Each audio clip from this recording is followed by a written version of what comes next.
Hello friends, नमस्ते, सत श्री अकाल, आदाब। Welcome to my YouTube channel English Vinglish. मुझे पता है नॉन इंग्लिश स्पीकर्स के लिए इंग्लिश बोलना या लिखना कितना बड़ा पहाड़ है। आज मैंने एक छोटा सा प्रयास अपने उन नॉन इंग्लिश स्पीकर फ्रेंड्स के लिए किया है। दोस्तों, मैं अपने इस वीडियो के माध्यम से आप लोगों के अंदर इंग्लिश की झिझक को दूर करने का प्रयास करूंगी। आइए इस कड़ी में पहली सीढ़ी चढ़ के अपने डर को दूर करें। अगर मैं किसी भी लैंग्वेज के दिल जिगर की बात करूं तो वो होते हैं वाक्य, सेंटेंसेस। हमें बहुत आसानी से इस चीज़ का पता है कि हम रोज़ ही कुछ स्टेटमेंट्स, कुछ नॉर्मल वाक्य अपनी डे टू डे लाइफ में यूज़ करते हैं। उनके बिना हमारी ज़िंदगी अधूरी है। ना हम कुछ लिख सकेंगे, ना हम कुछ बोल सकेंगे, और लिखना और बोलना हमारी जीवन के लिए बहुत ही आवश्यक है। सो दोस्तों, अपना पहला वीडियो, अपना पहला टॉपिक आपके सामने रखते हुए मैं आप लोगों को आज सेंटेंसेस के बारे में कुछ बताऊंगी। सेंटेंस, वाक्य होता क्या है? सेंटेंस, अगर हम स्ट्रक्चरल वाइज बात करें तो एक सेंटेंस जो है वो एक सब्जेक्ट और प्रेडिकेट से मिलकर बनता है। अब प्रश्न ये उठता है कि ये सब्जेक्ट और प्रेडिकेट होते क्या हैं? सब्जेक्ट होता है एक ऐसा पार्ट सेंटेंस का जो नाउन या प्रोनाउन या जो कार्य करने वाला इंसान है या कोई वस्तु है उसके बारे में दर्शाता है, और प्रेडिकेट जो वो नाउन या प्रोनाउन काम कर रहा है उसके बारे में बताता है। तो सब्जेक्ट और प्रेडिकेट एक दूसरे के पूरक हैं, एक दूसरे को पूरा करते हैं। अब अगर हम बात करें सेंटेंस की, तो सेंटेंस एक सबसे बड़ी यूनिट है, जैसे कि मैंने आपको बताया अभी, कि उसके बिना ना तो कुछ बोला जाएगा ना लिखा जाएगा, और इंसान एक सोशल एनिमल है, उसको बोलना और लिखना बहुत ज़रूरी है। अब हम बोलते तो रोज़ हैं, लिखते तो रोज़ हैं, पर कभी हमने ध्यान दिया कि एक सेंटेंस जो है वो शुरू कैसे होता है और ख़त्म कैसे होता है? सेंटेंस अगर हम बात करते हैं तो एक सेंटेंस हमेशा कैपिटल लेटर से शुरू होता है और ख़त्म एक फुल स्टॉप, एक क्वेश्चन मार्क या साइन ऑफ एक्सक्लेमेशन से होता है, जिसे हम एक्सक्लेमेटरी मार्क भी कहते हैं।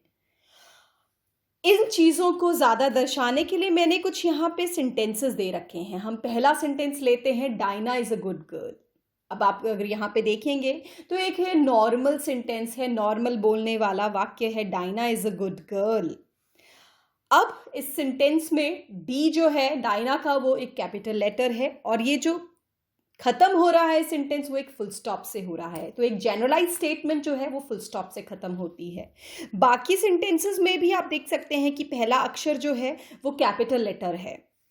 और अगर हम बात करेंगे एक इंटेरोगेटिव सेंटेंस की, एक क्वेश्चन मार्क, एक क्वेश्चन सेंटेंस की, जहाँ पे एक प्रश्न पूछा जा रहा है, तो वो एक क्वेश्चन मार्क से खत्म होता है। अगर हम एक्सक्लेमेशन की बात करेंगे, एक्सक्लेमेशन मतलब बहुत खुशी, दुख या एक्साइटमेंट, तो ये चीज़ें जो हैं ये साइन ऑफ एक्सक्लेमेशन से ख़त्म होता है।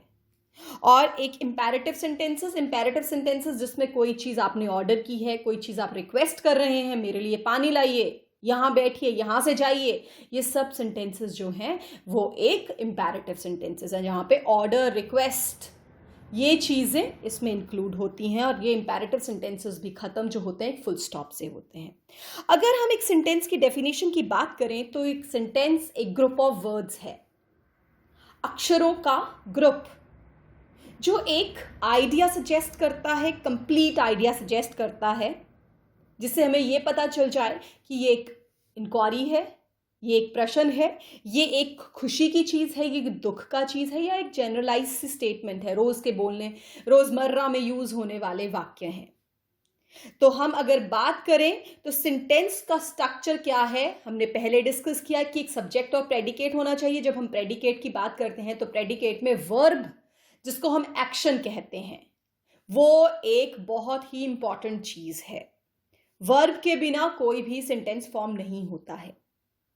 बट एक चीज़ मैं आपको और यहाँ पे बताने की कोशिश करूँगी कि यहाँ पे हम अगर सब्जेक्ट और वर्ब की बात करते हैं तो सब्जेक्ट कई बार विजिबल नहीं भी होता है, हिडन होता है, बट वर्ब जो है वो हमेशा दिखना चाहिए, हमेशा एक सेंटेंस में होना चाहिए। जैसे कि मैं आपको अगर लास्ट सेंटेंस की बात करूं, शट द डोर, ये एक ऑर्डर है, इंपैरेटिव सेंटेंस है।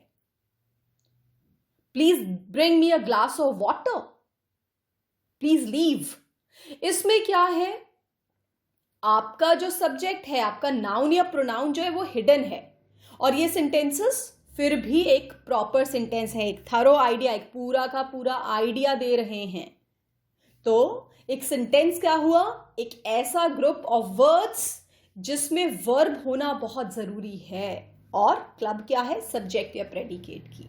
तो अगर हम ओवरऑल बात करें तो एक सेंटेंस जो है वो कैपिटल लेटर से शुरू होगा, उसमें वर्ब होगा, और उसमें जो एंडिंग होगा वो एक क्वेश्चन मार्क से होगा, फुल स्टॉप से होगा, साइन ऑफ एक्सक्लेमेशन से होगा।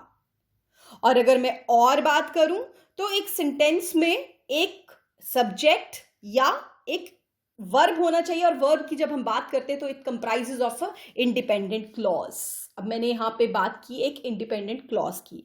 अब अगर हम बात करें इंडिपेंडेंट क्लॉज की, तो क्लॉज होता क्या है, ये भी एक सेंटेंस की तरह एक कंप्लीट ग्रुप ऑफ वर्ड्स है जो कि मीनिंग सजेस्ट करता है। बट यहाँ पे जो क्लॉज होते हैं वो दो तरह के होते हैं, पहला इंडिपेंडेंट, दूसरा डिपेंडेंट। इंडिपेंडेंट नाम से पता चलता है अपने आप में पूरा, उसको किसी भी चीज की जरूरत नहीं है अपनी सेंस को कंप्लीट करने के लिए। क्योंकि अगर हम सेंटेंस की बात करते हैं तो सेंटेंस, हमने कहा कि सेंटेंस तभी कंप्लीट है अगर वो एक पूरी की पूरी मीनिंग सजेस्ट करता है। सो इंडिपेंडेंट क्लॉज जो है वो एक ऐसा क्लॉज है, एक ऐसी एक सेंटेंस है जो कि अपने आप में पूरक है, उसे किसी की जरूरत नहीं है। बट अगर हम बात करें डिपेंडेंट क्लॉज की तो उसे हमेशा अपनी कंप्लीशन के लिए इंडिपेंडेंट क्लॉज की जरूरत होती है। जैसे कि मैं अगर आपको एक सेंटेंस बताती हूं, if I would have worked hard I have not failed. अगर मैंने पढ़ाई की होती, अगर मैंने यहां पे अगर लगाया तो, हमेशा क्वेश्चन होगा तो यहां पे जो तो है, तो तक का जो पार्ट रहता है सेंटेंस का, वो एक डिपेंडेंट क्लॉज है, उसको हमेशा एक इंडिपेंडेंट क्लॉज की जरूरत है जो कि उसका मीनिंग को कंप्लीट करेगी। अगर मैंने पढ़ाई की होती तो हमेशा मुझसे पूछा जाएगा तो, और मैं फिर बोलूंगी तो मैं पास हो जाती, या मैं पास हो गई होती। तो उसी तरह से डिपेंडेंट और इंडिपेंडेंट क्लॉजेस जो हैं वो एक दूसरे के, ये कहूंगी कि इंडिपेंडेंट तो इंडिपेंडेंट है, उसे किसी की ज़रूरत नहीं है, बट डिपेंडेंट क्लॉज को हमेशा एक इंडिपेंडेंट क्लॉज की ज़रूरत है अपने मीनिंग को क्लियर करने के लिए। और ये इसलिए ज़रूरी है क्योंकि सेंटेंस जो है वो एक ऐसा ग्रुप ऑफ वर्ड्स है जो थॉरो मीनिंग लेके ही चलता है, आधा अधूरा होगा तो वो जम्बल्ड वर्ड्स होते हैं। तो इसलिए सेंटेंस जो है वो एक पूरे थॉट को, एक पूरे आइडिया को एक्सप्रेस करता है। अब अगर हम बात करें सेंटेंस के स्ट्रक्चर की, अगर सेंटेंस के डिवीजन की, उसकी टाइप्स की, तो सेंटेंसेस जो होते हैं वो दो तरह से डिवाइडेड होते हैं। ये वीडियो मैं आपके साथ, ये टॉपिक मैं आपके साथ अपने नेक्स्ट वीडियो में शेयर करूंगी, बट थोड़ा सा मैं इसके बारे में आपको बताना चाहती हूँ। डिवीजन, जब हम डिवीजन की बात करते हैं तो सेंटेंसेस एक बड़े प्लेटफॉर्म पे दो पार्ट्स में डिवाइड होता है। पहला हो गया स्ट्रक्चरल डिवीजन और दूसरा हो गया फंक्शनल डिवीजन। स्ट्रक्चरल डिवीजन में जो सेंटेंस है वो चार पार्ट्स में डिवाइडेड होता है। पहला part simple, compound, complex, compound complex. और अगर हम बात करें अपने फंक्शनल डिवीजन ऑफ सेंटेंस की तो वो भी चार तरह में डिवाइडेड होता है। अगर हम बात करते हैं फंक्शनल की तो पहला आएगा डिक्लेरेटिव या असर्टिव सेंटेंसेस, या इसको हम जनरलाइज्ड स्टेटमेंट भी बोलते हैं। दूसरा इंपैरेटिव, इंटेरोगेटिव और एक्सक्लेमेटरी।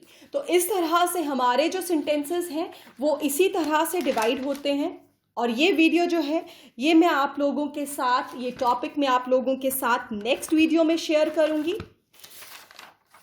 मुझे आशा है, आई होप कि आप लोगों को मेरा जो इस तरह से वीडियो आपके समक्ष रखना, आपके सामने पेश करना, प्रेजेंट करना, आप लोगों को अच्छा लगा होगा। आप लोगों को इंग्लिश का जो एक खौफ है, इंग्लिश का जो एक आप समझते हैं कि इंग्लिश एक बहुत ट्रिकी लैंग्वेज है, उस ट्रिकीनेस, उस ट्रिक को, उस एक घबराहट को हटाने के लिए मेरा ये वीडियो आपके लिए बहुत हेल्पफुल होगा।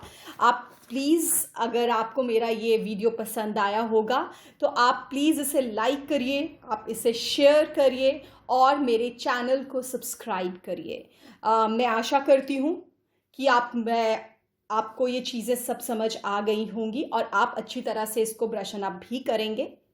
तब तक के लिए, अपने नेक्स्ट वीडियो को लेके आने तक के लिए आपसे मैं अलविदा कहती हूँ, नमस्कार कहती हूँ और आपसे एक अनुमति के साथ ये कहूँगी कि आप लर्न कीजिए इंग्लिश को। एक बहुत बड़ा एक कप मत समझिए, एक बहुत बड़ा पहाड़ मत समझिए।